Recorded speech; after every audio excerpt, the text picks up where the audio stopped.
Hey guys, this is Evan from GrowKadu.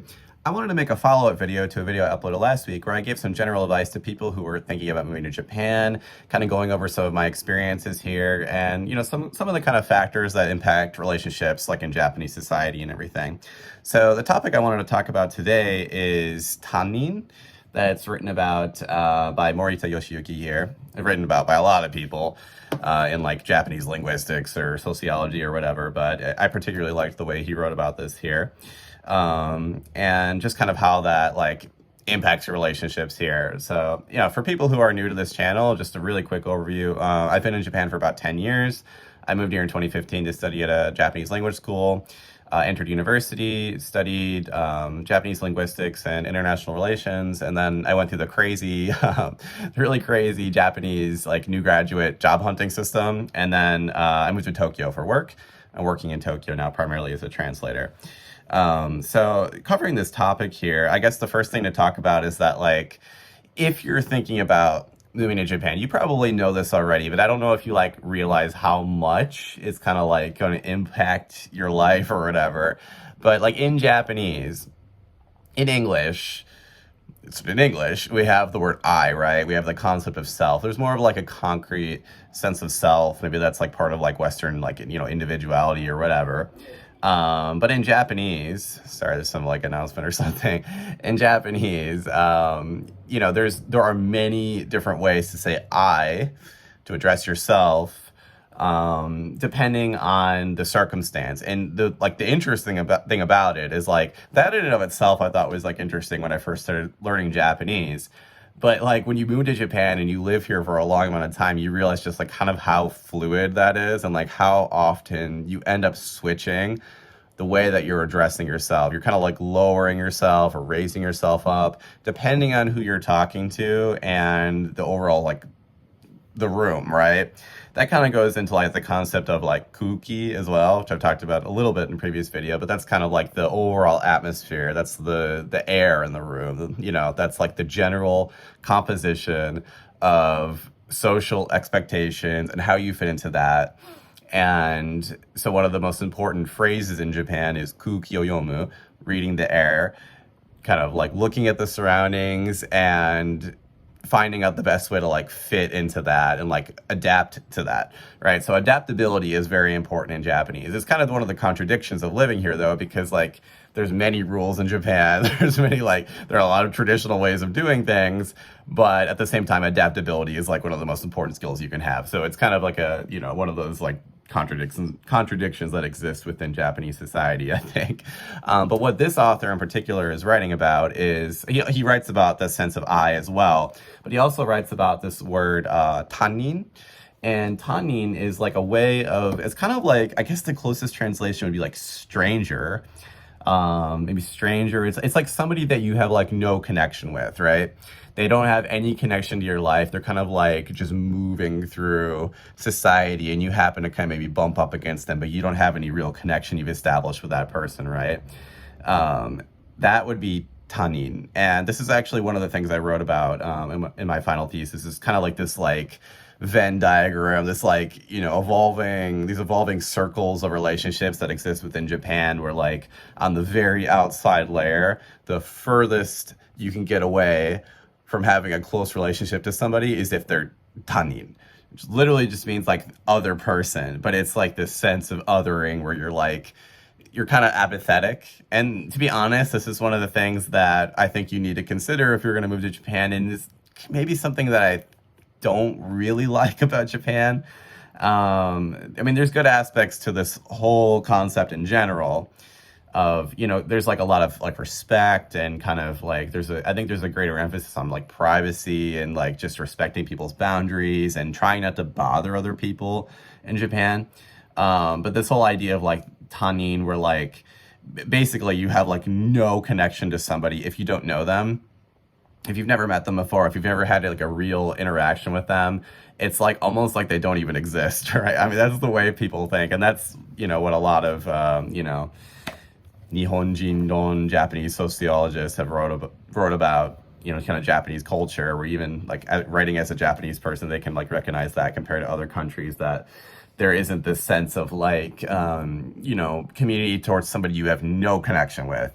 Once somebody enters your inner circle, there's all these different classifications of that, of like how you would classify someone being in your circle. There's several different types of circles and people, like different relationships you can have, and like, different ways that you can classify, like, like in English, so like if you're like, I don't know, in high school or something, it's like you like a girl or something. It's like, oh, I like the girl. It's like, oh, but you like the girl, but do you like the girl?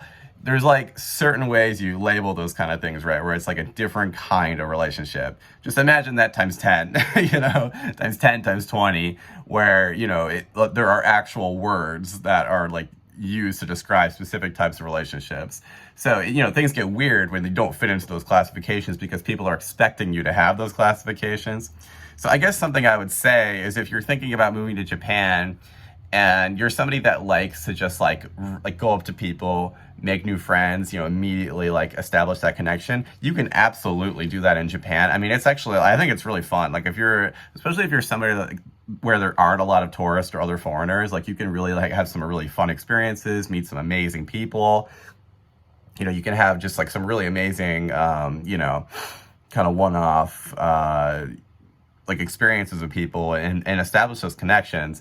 But something that I think has bothered me over the years, and something I've kind of had to learn how to deal with, is that like, depending on the situation, depending on the day, depending on the context of whatever you're doing, and like the kind of whole circle of your surroundings of the entire sum of the group, the next day, like if you go out and you have like a really fun, day with with all your friends, you just met a bunch of people, you have a really fun time, whatever. The next day, if you meet them, they might act like they've never met you before, because you're meeting them in a different context, and that changes the context of the relationship. And in order for them to feel comfortable acting like how they acted with you the day before, you would need to go back to that kind of previous environment. Like if you met somebody at a bar and you're having a bunch of fun at like a bar, they might act like a completely different person until you go back to the bar again. And people talk about this a lot, where like you go to like Japanese drinking party, like nomikai. You go to a nomikai, and they have actually a word for this called bureko in Japanese, where you're expected to act a certain way, like in society with people in your everyday life. You're expected to act a certain way at work. You're expected to act a certain way with your girlfriend's parents, whatever.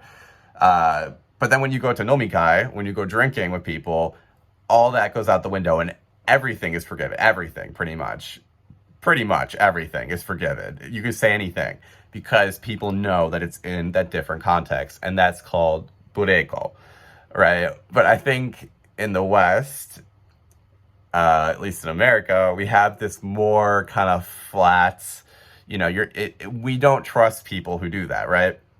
You're expected to kind of be a consistent, like authentic person. We would say that, like even in the way we would say, I can't even describe it without adding some kind of bias to it, because that's the way we think in English, right? But you're expected to be like a more consistent person that's like a little bit more, we would consider that to be more authentic. Somebody who we can trust is somebody who isn't going to like flip-flop based on the scenario, based on the day, based on the circumstance. But in Japan, that's completely acceptable and expected and normal. And in fact, people would think it's weird if you don't do that to a certain extent. Like if you go to the next day and if you had like a really fun time with people, and then the next day you're like, hey, what's up? That was really fun. It's like you're bringing it into the next day, and people might feel kind of uncomfortable about that, right? So for me personally, like I couldn't help but just like subconsciously, it just made me feel bad, right? For a long time, where it's like, you would like, you're meeting a friend's friend, you guys have a great time. The next day you meet, it's like, oh, hi, and they don't like, you don't have that same kind of camaraderie anymore. And it can like, if you're not used to that, it can get to you. And it got to me, right? And it took me a long time, like maybe 5 years to get used to that, where it's just like, oh yeah, and then you just invite them again, and then you guys can hang out again. And as you get closer, like once you become like good friends with somebody, that like gets less and less, right? But when you're first meeting people for the first month or so, you're gonna have that dissonance. You're gonna have that gap between how they act outside of whatever situation you met them in, and how they're going to act moving forward, right? And that can be kind of difficult.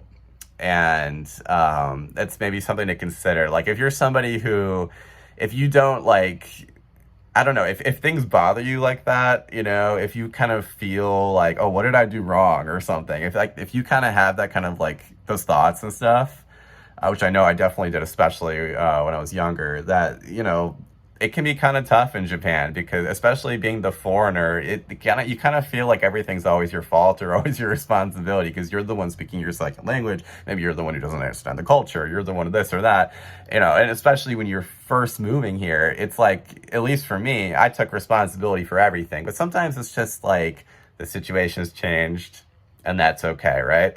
And so I think it's been good for me in a lot of ways. Actually, it's like taught me this kind of Buddhist mentality where it's like you enjoy something for what it is. Maybe the next day it won't be like that. That's okay. You can maybe like create that again or whatever. And then like as you come closer to that person, it'll just feel more natural, right?